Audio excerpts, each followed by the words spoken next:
Hello students, today I am going to start another unit number 3, elements of cost overhead. Students, you know that the elements of cost are 3 types, that is material, labor and overhead. Now material are again 2 types, direct material, indirect material. Similarly labor are also 2 types, direct labor and indirect labor, and expenses are also 2 types, direct expenses and indirect expenses.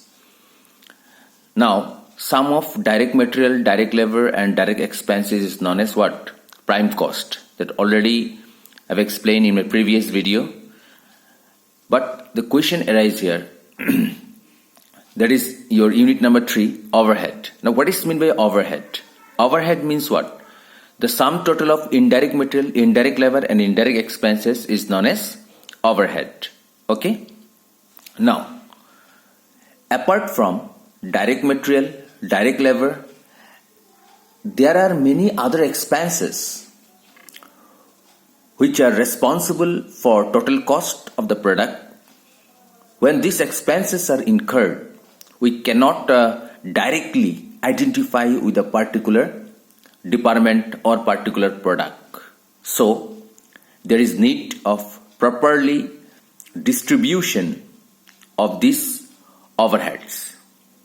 So for that purpose, there is need of classification of overhead that we'll be discussing now.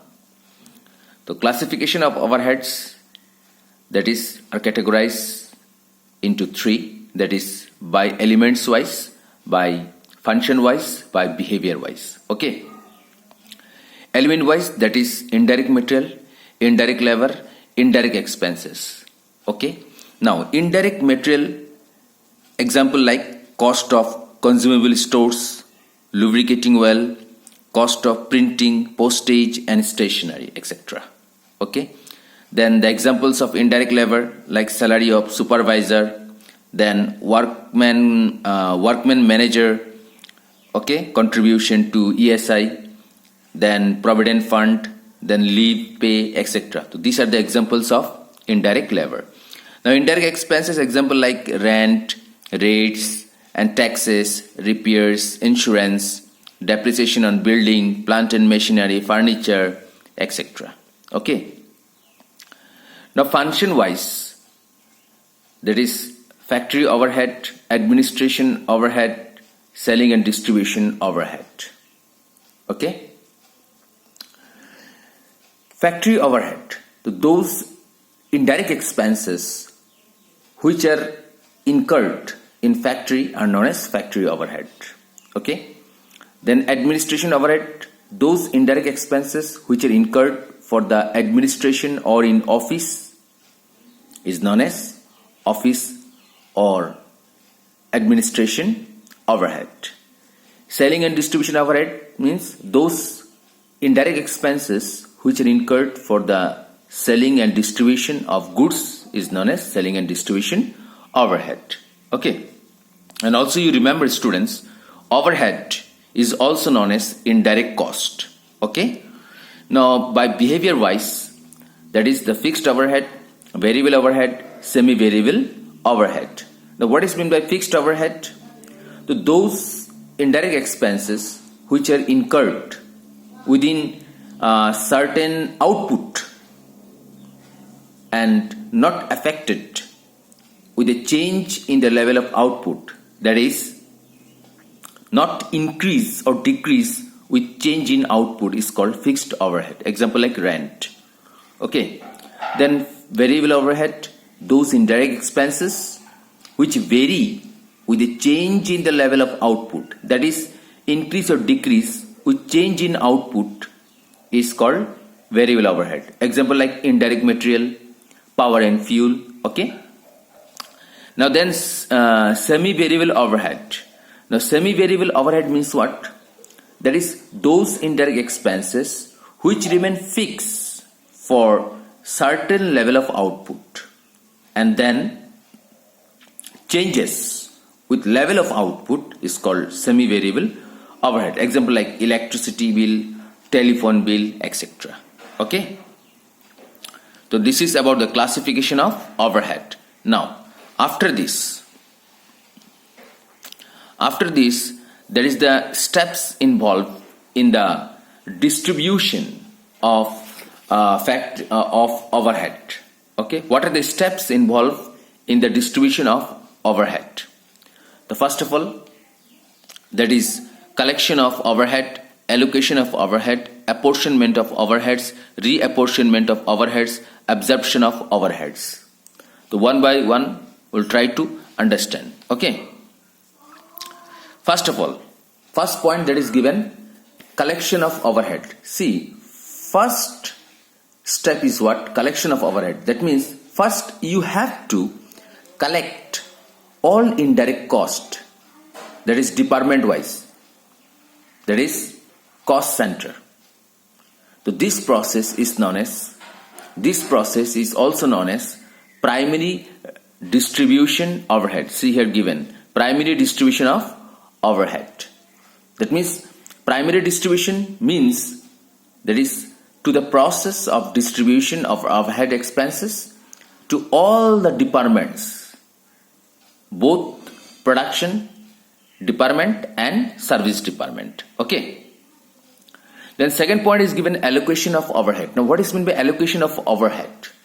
Allocation of overhead means indirect cost belongs to one department only, and it means charging or transferring full cost to a specific department to which it relates. Okay. The third point that is given, apportionment of overhead. The question arises, what is meant by apportionment of overhead? The apportionment of overhead is the process of dividing total overhead cost among various departments on some suitable or equitable basis. That is, when an item of overhead cannot be identified, okay, with any particular department, so it is distributed to several departments on some equitable or suitable basis. Okay. Now apportionment is done when allocation is not possible. Example like, where only one electric meter is installed in a factory, the common electricity charges should be apportioned to all the departments on the basis of number of light points or floor area or number of employee. Okay, so this is called apportionment. And allocation means when there are separate electric meter is installed for each and every department, it is called what? Allocation. Okay. Now next point is, that is reapportionment of overheads. So what is meant by reapportionment of overheads? The reapportionment of overhead means the overhead of the service department are reapportioned to the production department. And this process is also known as secondary distribution of overhead. It means distributing service department overhead. Okay. Then third point is, that is the fifth point, that is absorption of overhead. Now, what is meant by absorption of overhead?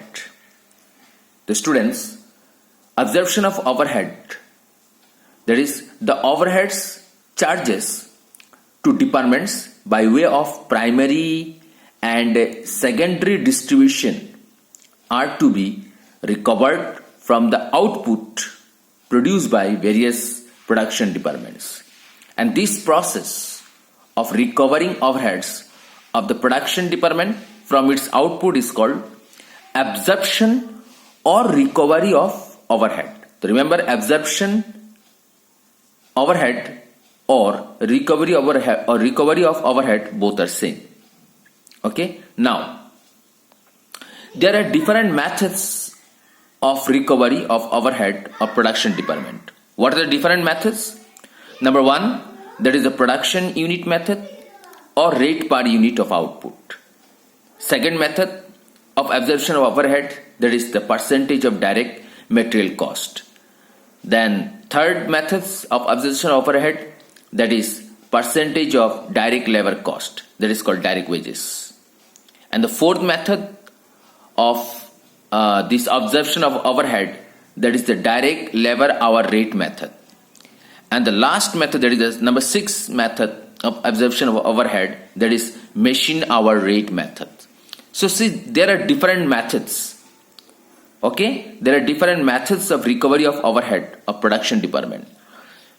Out of these 6 methods, that is from the absorption of overhead, the last method, that is the machine hour rate method, this is very important, practical, this is very important method. Okay, so this is about the theory. In my next video, I will show you the practicals related to this unit.